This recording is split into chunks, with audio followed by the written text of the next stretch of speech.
On this week's episode, we talk about Bob Odenkirk's new action thriller, Nobody. Yeah, I talk about Nobody this week. And all about Culture News.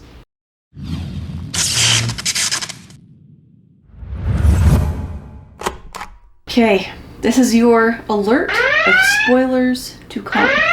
Yes, we saw Nobody. Mm-hmm. And it was fun. It was so fun. It was really good. Yes. This movie has everything. Lasagna. Kitty cat bracelets. Christopher Lloyd with a gun. Shotgun, to be precise. City buses. Yeah, it goes on. That's just like the tip of the iceberg of like just the craziness. But it was actually Russian mafia boss that wear like fancy, colorful suits and dance and sing for audiences in his nightclub. Yes. Murder basement crematoriums. Violent car accidents. I think we only missed midgets. Yeah, the only thing missing was that it had everything else. Yeah, but I think Stefan would be all over this movie because everything. Everything. So Bob Odenkirk stars, and like in every sense of the word. Yeah. Just stars. And this is from the same beautiful minds that brought us John Wick. And that shows, I think. Yeah, it's a great action movie. For girls, of course, but also for the bros. It's like the movie theater was full of bros. Yes. It was fun, and it is as they did it in John Wick. They write very creatively. They write very very well.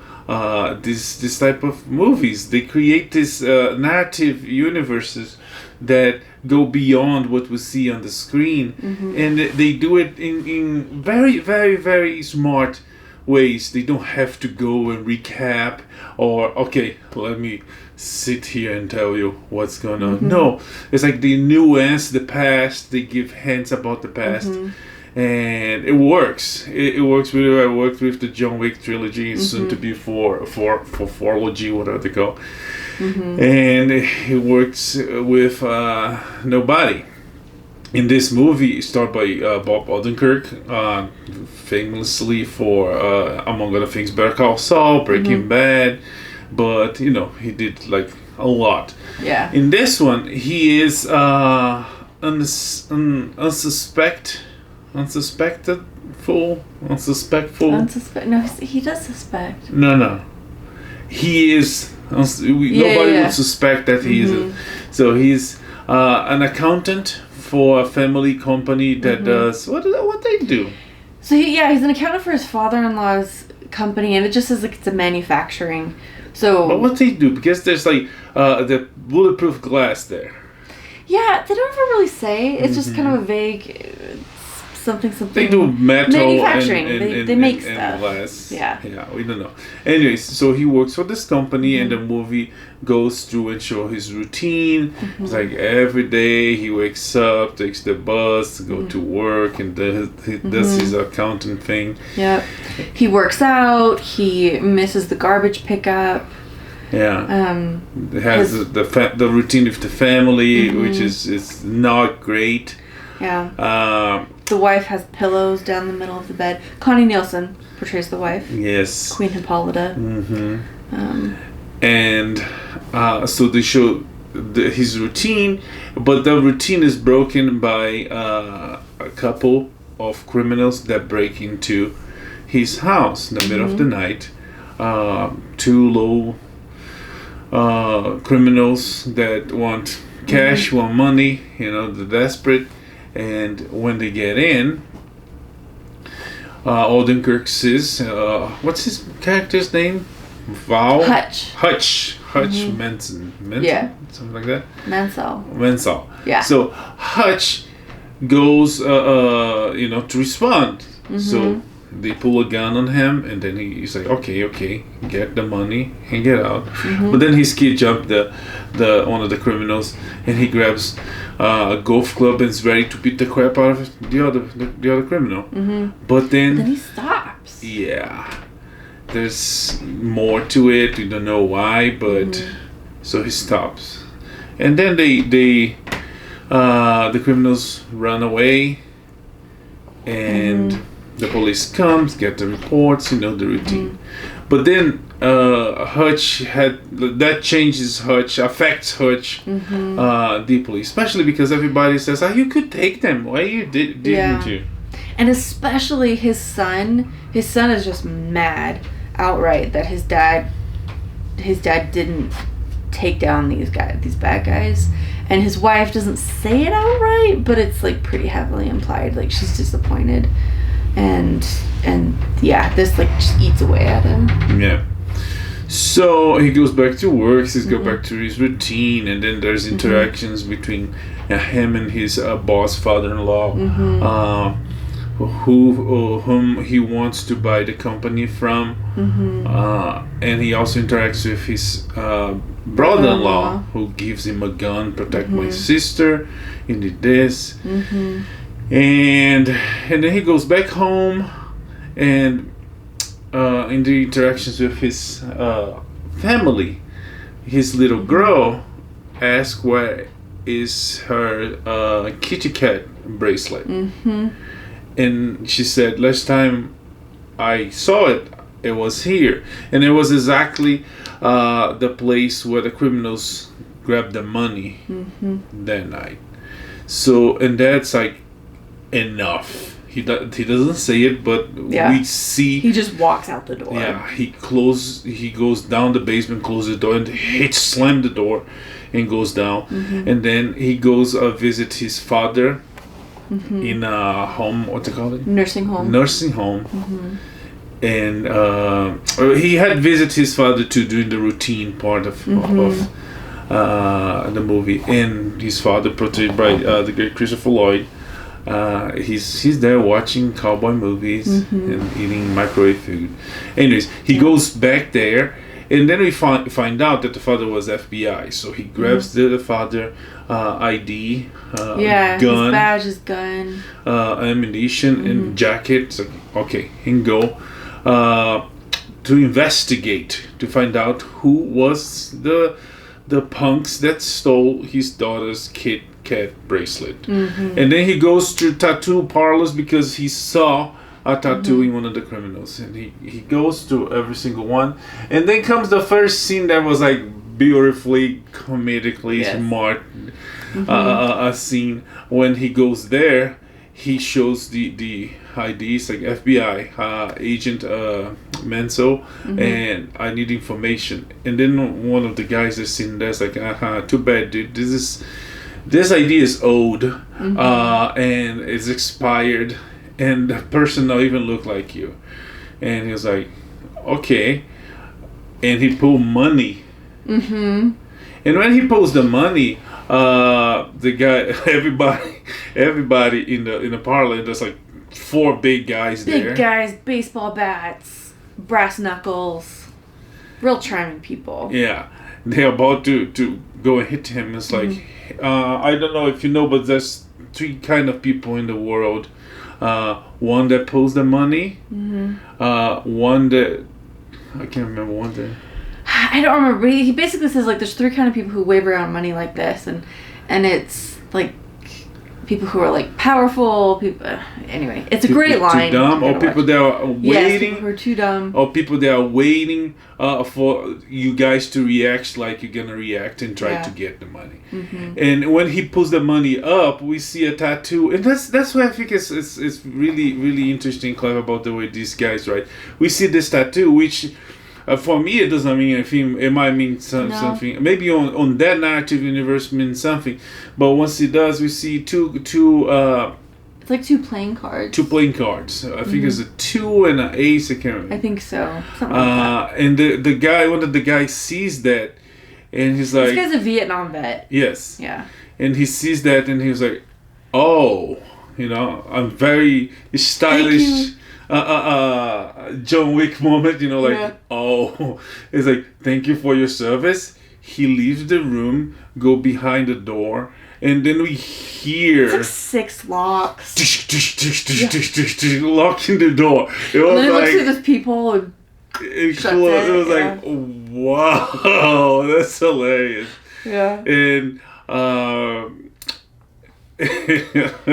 Yeah. So everybody else is like, all right, how can we help you? Yes, this tattoo, let me tell you where. Yeah. So but it was like beautifully done because it's like, oh, this guy knows that this guy is dangerous, and just by simple tattoo that we couldn't say anything about it. So he got the information, and then he goes to the criminals.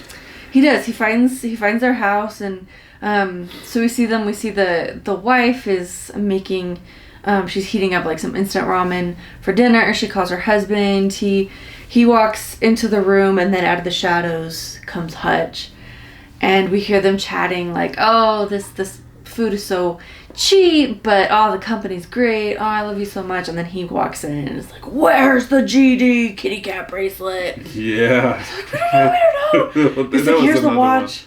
That was another scene that was like, it was great. It was beautifully done. It was. And something interesting about this movie, like, it just kind of passes over this line. Like, sometimes it's just like, it's got so much heart, and it's deep, and you care about him and his family. And then there's these moments where it's just hilarious. Yeah. And then there's just the gratuitous action, and they juggle these 3 things really nicely. Anyway, so he like throws the guy on the floor. Where's the GD kitty cat bracelet? And I was like, I don't know. So he starts storming through the apartment, and he throws open one door, and he sees there's a baby in a crib with an oxygen mask on. And he's like, oh man.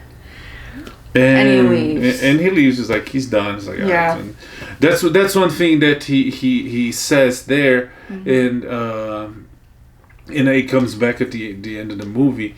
Is when he goes there to those criminals. At that point, we don't know the situation. They are like bad guys stealing from other people, and he goes there. It's like, you went to my house and put a gun on my face. You put a good guy. I am a good guy. And then he start beating the guy, and that's when he heard the baby crying, and then goes to and then he was like, okay, and then he leaves. Yeah. And then he leaves, and it's done. You know, it's like he's not gonna do anything. He's not gonna touch that.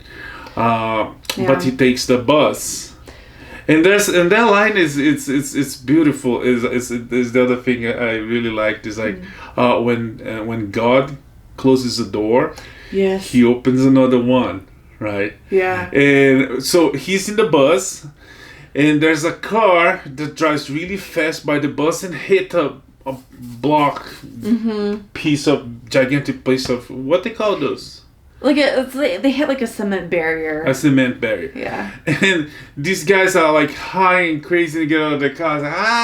It's like super drunk. Bus.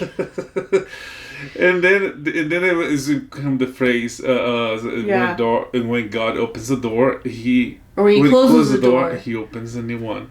And he was like, and I'm praying that he opens this door, because they're like pounding on the door, and the bus driver's like, they're all super drunk. I don't know, but okay.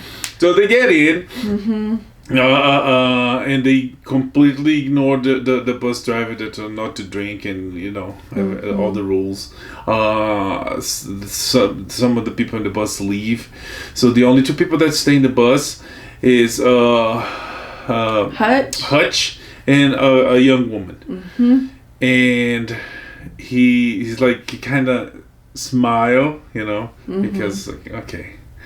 And it was, what's the song? It's like, be me. I want to be should be me. I think so. There's a great soundtrack, and every song just tells you what's gonna happen. Really sets the tone. And of course, I can't remember what any of the songs were. and it's like, so he stands up. The guys go immediately to the young girl. Yeah. Yeah, and he. And he's just like pleading, like, yes, let this happen. Yeah. And he was like, okay, this girl gonna get home safe. So he goes to the front of the bus, escort the bus driver out of the bus, closes the door. comes back, and he has a gun, a revolver. Empties it. He empties it, drops it, and the guy's like, what you gonna do? And he's like, I'm gonna F you up. And of course they start laughing, but then they start fighting. And it does not go well. He takes a few hits, but it seems like he almost wants to. And here is something that I love about these writers. I felt this way with John Wick. I feel this way with this movie. Quite often in an action movie, you can kind of tune out when the violence starts, because it can be kind of generic. Like, okay, they're going to beat each other up, and you can tune back in when they're done for the dialogue. You don't really have to pay attention. These guys make violent fight sequences that you want to pay attention to. Yeah. It's so detailed. It's so interesting. It's not stuff you've seen before. I would call it beautiful. It's beautiful. It does. And it drives the plot forward. You learn about this guy, and oh man, it is worth watching. It's horrific. It's gratuitous and graphic, but yeah. And so he goes to town. So he's taking hits, but it's like he's fueled by them. Like he wants to take the hits, and he wails on these guys. There's 4 or 5 of them? Yeah. 6 of them? There's a bunch of them. 5. 5. Yeah. 5 sounds right. He's punching them. He's like shoving them into the windows, into the benches, and at one point one of these guys whips out a knife and stabs him in the side. Now normally when you stab someone, that's it. But in this case, you stab Hutch, really all you've done is given Hutch a knife. And so now he's got a knife, and then there's a moment that they fight, and he by himself basically beat the crap out of those guys. And we start to learn it's like there's more about this guy, you know. And then they managed to kick him out of the bus. Yes. They throw him through the window. And they still struggling and suffering inside the bus. Yeah. And then he broken noses, teeth just shattered. And then he goes back to the bus. It's like, go back to the front door, opens the door, comes back in. And the fight starts again. At one point, he gets one guy's neck tangled up. Like, he wraps him up in the signal cord, and he's beating him, and the bus keeps dinging. Stop requested, stop request. Oh. A guy tries to. So he's gonna. He has the knife. He pulls the knife out of himself and gonna knife one of the guys. And then the guys hold both hands. His hand is coming, but because he imagined he would go for his gut, for his belly. But he turns the knife and stabs the guy in the hand. I thought that was pretty clever. It was clever, and again, just horrific. You spoke but then it's also funny. And anyway. So they fight, and he beats the crap out of everybody. To the point that he at the end he grabs one piece of the bus and beat the guy that tried to get the gun and load the gun, beat him on his neck, and he's about to die. But he goes back and grab a straw and do a tracheotomy. I guess that's what they call. Put on his neck so he can't breathe, so he doesn't die. So and then he gets out of the bus. And he start walking home. Yeah. And feeling like $1 million. So he goes home and talk to the wife. It's like, hey, you want to do it? There's more than that. We actually get an important line. He said, so he walks in and she's, shocked by his appearance. But it becomes clear very quickly. She kind of knew who he was. Yeah, and they and he says just like old times, and she cleans him up, and you can tell this is not her first time, gluing stab wounds and things like that. For all intents and purposes, his previous life or whatever it was, at that point we didn't know, it was done. He was, and we're gonna learn how and why. But he was done. He was a family man. He was doing that work. It wasn't a cover. He was really changed, but she knew. But then they talk, and then they kind of make out. No, they don't make out. They make up. And then next morning, everything is the same, but better. Yeah, he's like making bacon for the family and like talking more with his son. He's like, I'm gonna make you guys lasagna tonight. Yeah. And everybody's happy. And then it's at this point that we meet Julian, right? Oh yeah, and then once everything is nice, it cuts to somewhere else. Julian. Yep. We met this mafia, this Russian mafia, sort of insurance money not launder. He moves the mafia money around, and it's not any money. It's the money that they save for their potential retirement. So it's like all the money they save for the future. This guy takes care, and he's a figure. He's like straight out of a comic book. He wears this like really it's black suit like with golden leaves, and he arrives at the nightclub and jumps on stage, start dancing and singing. Yeah, the man can move his hips. Yeah, but he can also fight. He beats the crap out of a guy bigger than him with a glass of champagne. Doesn't even know who the guy is. Yeah. But all the mafia, the Russian mafia is there, and they're like, "Hey, are you sure you can handle watching this money?" And so he just like kills this guy to prove that, why, yes, I can. So we meet this guy. So why we meet this guy? Well, he's called to the hospital, and when he gets to the hospital, we find out that one of the gangsters, the one who got the tracheotomy, the fight, Hutch was his little brother. Yeah. A plot device similar to what they did on John Wick, you know. So it's like, I want to know who this was. I want to get him. And then they had Metro Pass, bus pass that Hutch was using. So they're gonna use that to track him. Yep. So and here again we see, like you said, a similar theme with John Wick. This is really a family movie. It's all about, everything is driven by family. Hutch protecting his family. This burglar couple trying to provide for their family. This Russian guy now trying to avenge his family. It's all family. Yeah. And isn't that what's really important in life is your family. So it's really nice. Yeah, I don't know why it's R. It's so sweet. It's a family film. Anyway, so they take this Metro card, hand it over to this sort of Russian hacker girl who's got her laptop and a friend at the Pentagon, and she's not a friend. Well, that's what she says. It's a friend at the Pentagon. Ah, okay.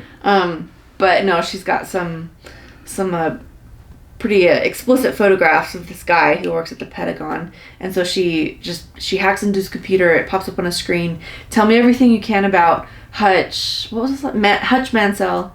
I send the pictures or send this to your family. So it's like, oh, okay. Searches Hutch Mansell. Nothing. Yeah, so locked. Yeah. So he goes to the physical files. He go down the basement and go check, all the papers they have on him, and they have a lot. All redacted. Yeah. Except for the word nobody. Yeah, but they also have pictures and stuff. So he sent to her, and as soon as she sees it, she freaks out and she storms out.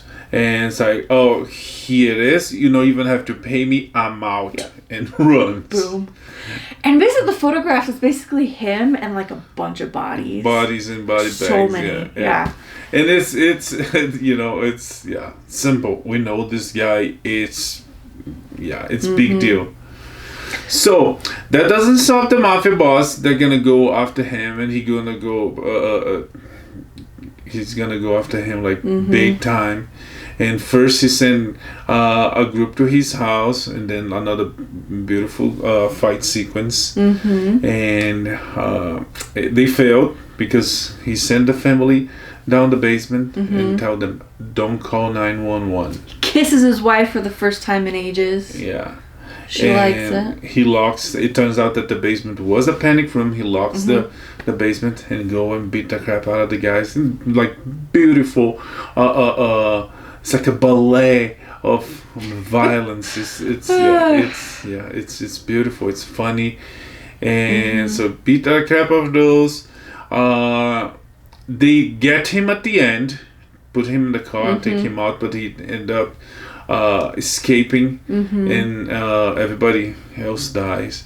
So what happens after that when he escapes? So let's see. He escapes. He goes back. He goes back home, right? Yeah, he goes back home. Yeah. So he goes back home. Looks around. Realizes like the house. It's pretty bad. So he gets his family out. They pack bags. He sends them away. He asks his wife like, "You got to trust me one more time. Last time, I promise." So she goes away with the kids, and next we see him in his basement, which is like kind of like a man cave. He's got like a sweet stereo system and like all this huge record collection and some, what is it, whiskey bourbon or something, and a crystal decanter. So he's got this nice setup. And so he sits down and he's got the bad guys who are just barely alive lying on the couch. And he starts to explain a little bit about who he is and what his job was and how he was an auditor, which basically meant he would go after the guys he worked for. He called it the 3-letter agencies, like CIA, FBI, all that, and would go after the bad guys that they couldn't arrest and kill them.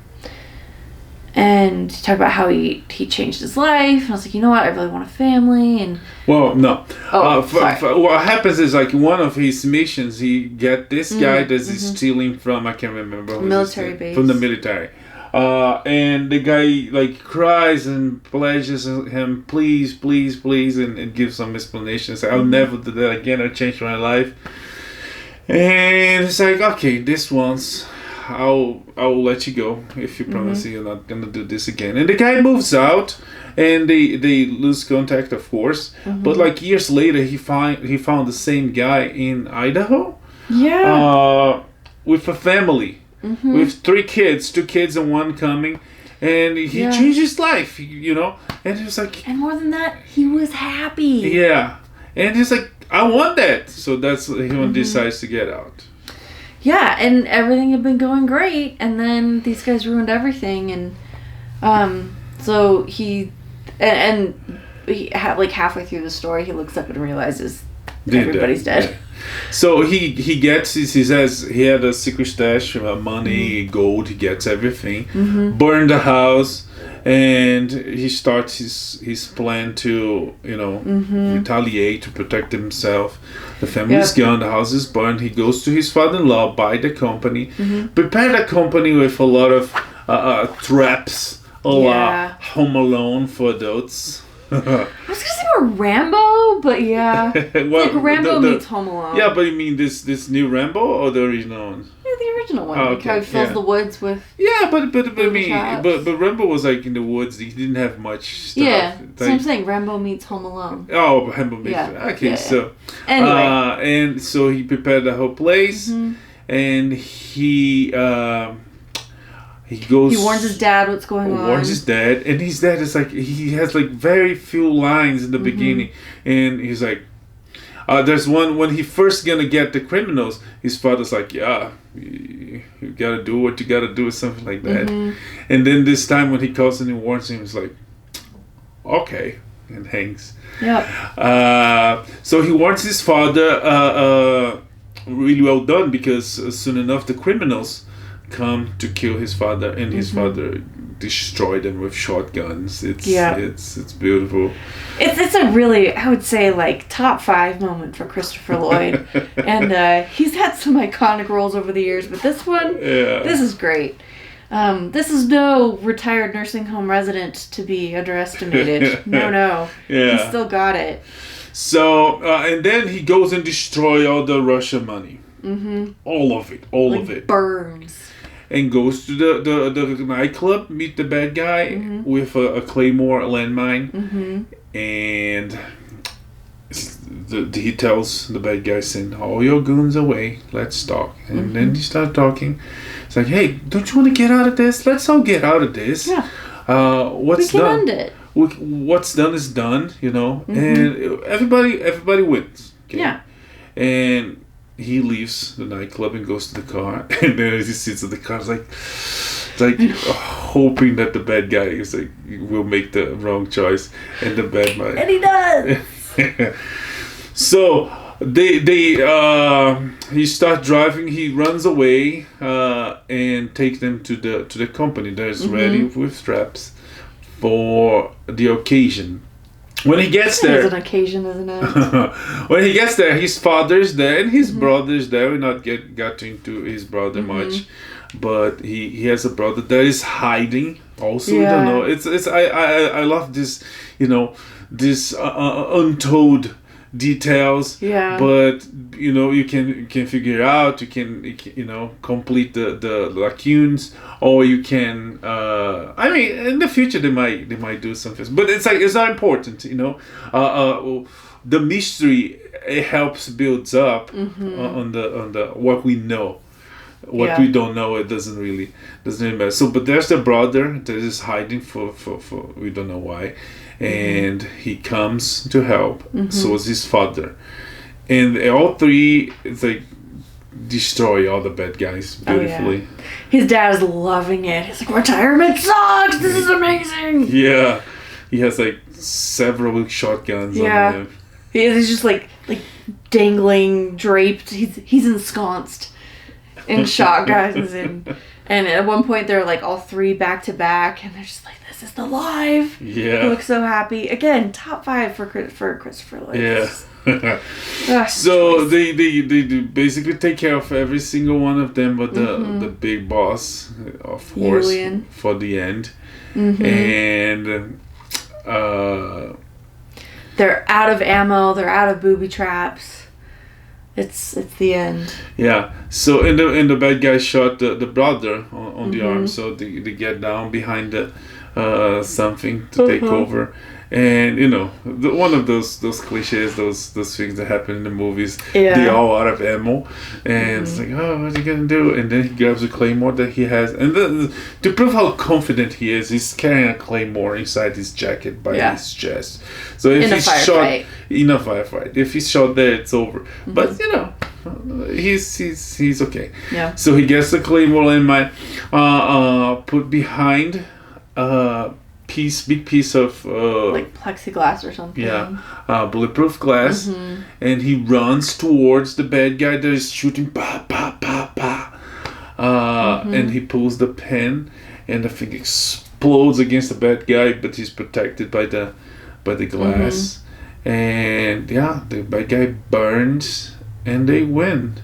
They do. And it's beautiful. Again, family. Comes together with his dad and his brother. Yeah. So it's beautiful.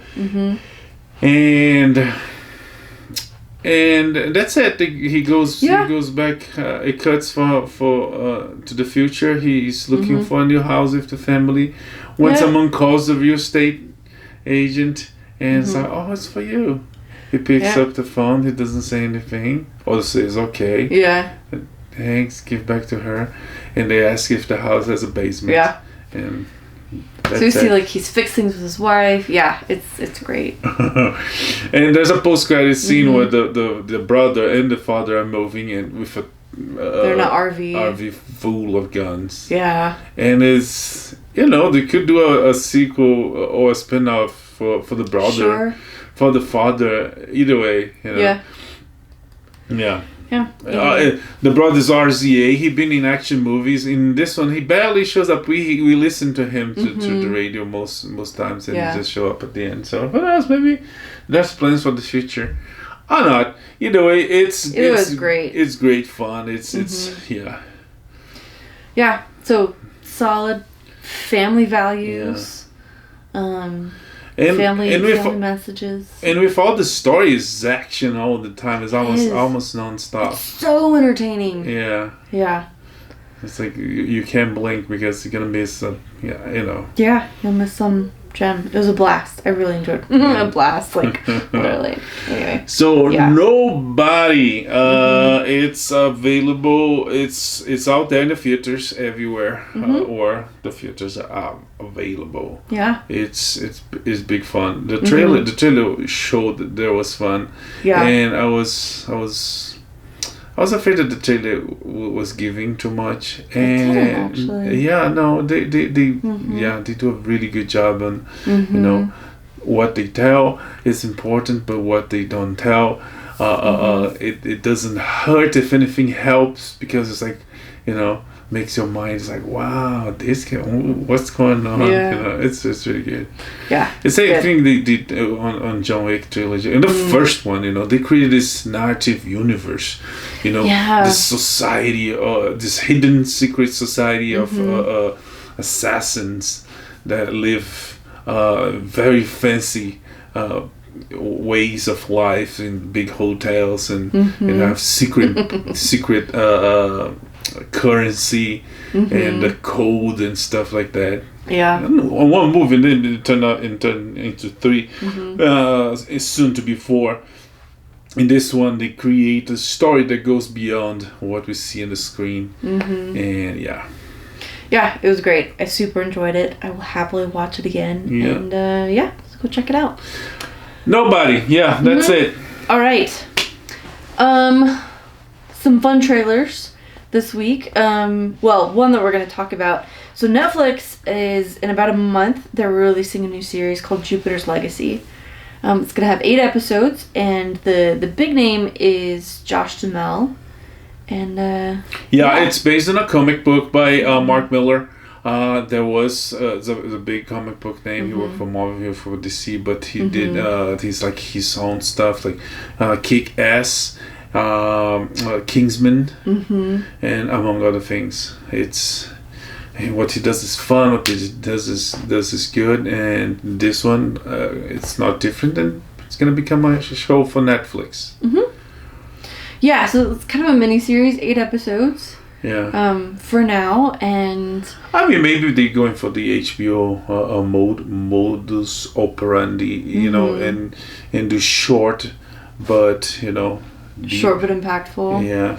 Yeah, I like that. Because when you do, especially broadcast, if you only do 22 episodes, it's I don't know, 1/3 is fill up episodes. Yeah, you don't always have enough story for that. Yeah. And it's really okay to just kind of concentrate it. So from the trailer, imagine a show like Breaking Bad and broadcast TV with 22 plus episodes.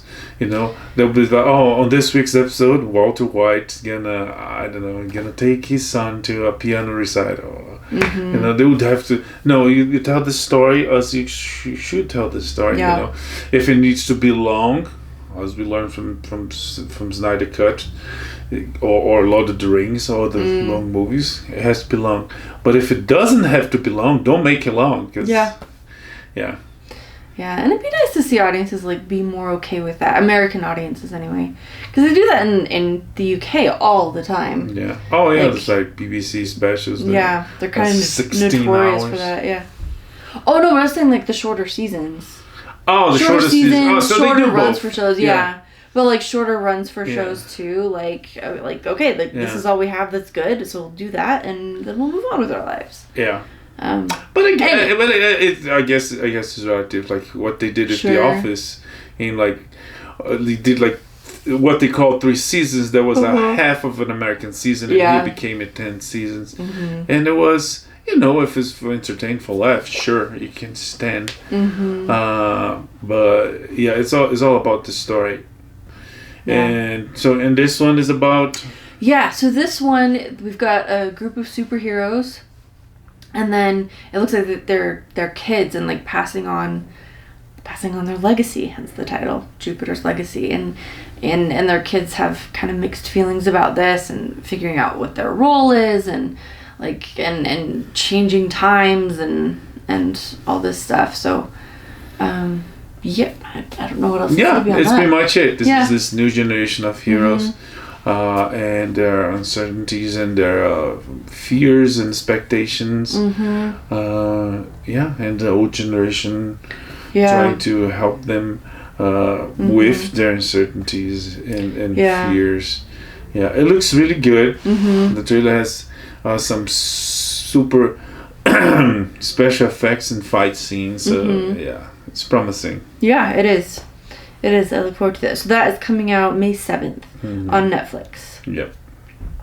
Okay, so now we'll finish up with some cancellations and renewals and other stuff from television. Yeah. Okay, Macgyver Is Ending. Again, on CBS. Season 5. I didn't know it was out for that long, and I guess season 5 is good. Good for them. Syndication. And, yeah. That's a good one. I never tried. I watched the old one when I was a kid. Yeah. Grandma loved it. So was her sister and sister. Kind of like the sisters on The Simpsons. Yeah, they loved it. And it was fun. This Disney one I never tried. Yeah, me neither. But five seasons is a good run. Fox has announced a bunch of summer premieres. That looks good. So Bless the Hearts is getting canceled, but they've got a new animated series called Housebroken coming out this summer. Okay. It looks like. And then the return of some shows like Hell's Kitchen and Masterchef, but the one that I'm really excited about is another season of Lego Masters. Oh yeah. Love was that fun. show. Yeah. That was a lot of fun. So I'm really glad that they've been able to pull off. Yeah, the premise is dumb. You know, I mean, it was a big one to pull the one off. You know, to convince executives somehow this show is about people building Legos. Yeah, you know, I was like, really, come on. But it worked. It was surprisingly entertaining. It was. Well, they got a great host, Will Arnett. And they came up with good challenges and just like the whole format of the show. Yeah. I don't think it was that dumb either. I mean, like the food and baking competitions, like those are so popular. But they're pretty reliable. And this is the same idea. Like, go and make something. The food has one element that show and other shows don't have. Is this synesthesia that you eat with your eyes. Another thing is, you watch, you might go and try, eat somewhere else or making it at home. So there's other things that make food shows very popular. That's true. No, for that one, I think was really big to make it, and to make it as good as they did. Yes, that's what I'm saying. But even before that, to pitch something that's like, I'm gonna make a show about people competing building Legos. It's like, this is Fox. This is not Cartoon Network or some TBS or some small cable. Sure. You can pull that off. Yeah. Well, they pulled it off, and I'm really glad they're going to do it again, because that was a blast. Okay, ABC had a couple shows canceled. Don't is getting canceled after one season. I don't even remember. It's the one with... Oh! It was, what's his bucket? Reynolds produced and he narrated, and Adam Scott was the host.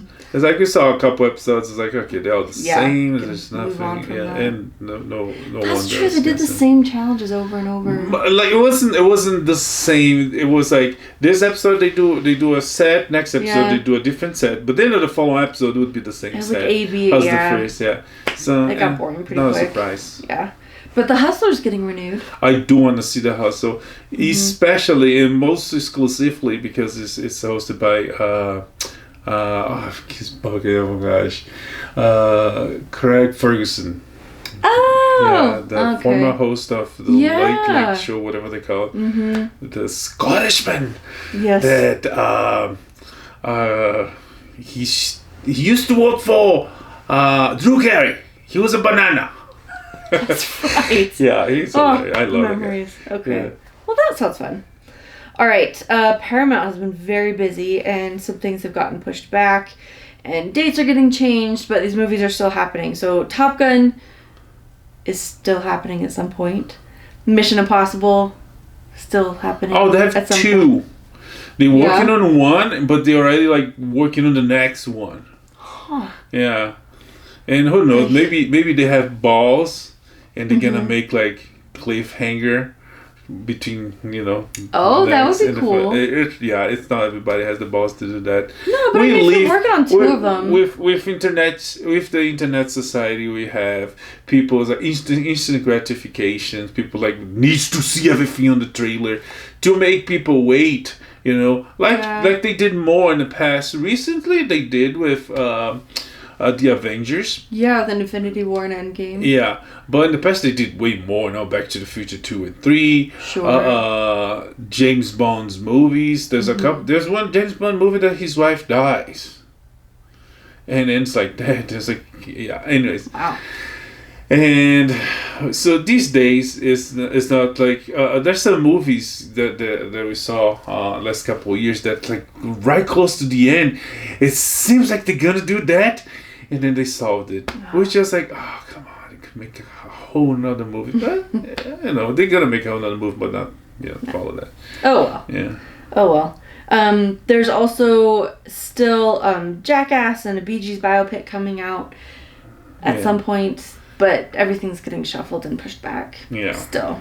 So don't hold your breath. And last but not least, tell us about Oscar nominees and their guests and how important they are. Oh, and the trophy for best hypocrisy of the year goes to Hollywood. So, Hollywood is getting from the government of California authorization to classify the people involved in the Oscars as essential, which would make sense workers. For people like camera people working people actually creating the production. Okay, essential workers, fine, makes sense. You can't have the Oscars without a production team. I'm talking about the whole thing. You can't consider it like police, fire department, people that work with medical professionals, health professionals, administration professionals, cities, states, things that need to run. I guess the post office. What else? There's utilities. Food, supermarkets. And that's already expanding quite a bit. And then you're gonna put people that make movies as an essential professionals. But I guess what gets me is in this case they're not even making a movie. It's the people who are gonna be filling the theater, the nominees and their guests. Yes. Those are the people getting classified as essential workers. Yes. Yeah. So what I'm saying, if you want to do the Oscars, it would make sense to call the cameraman and the set, the essential people doing the sets. That. Yeah. That makes sense as essential workers. Guests and people. Guests? That's pushing it, guys. No. They are talking about quarantines and stuff like that beforehand to keep things safe, but it's not a good look. Yeah, it's one sign of hypocrisy and politics and media. That it's ridiculous, schools and churches and stuff that have more impact or should have more impact on society. Having a hard time everywhere on the planet. There's discussion of we do it or not do it, but you can't stop Angelina Jolie from going to the Oscars. The Academy must have their show. Yeah. Yeah. Well, talking about the show must, it must end. It's time. It'll go on another time, but for now we're done. Yeah, and I guess that's it for this week. We'll come back with more about movies, TV, pop culture, and all that good stuff. Yeah. So may the force be with you. Live long and prosper. Bye. Bye.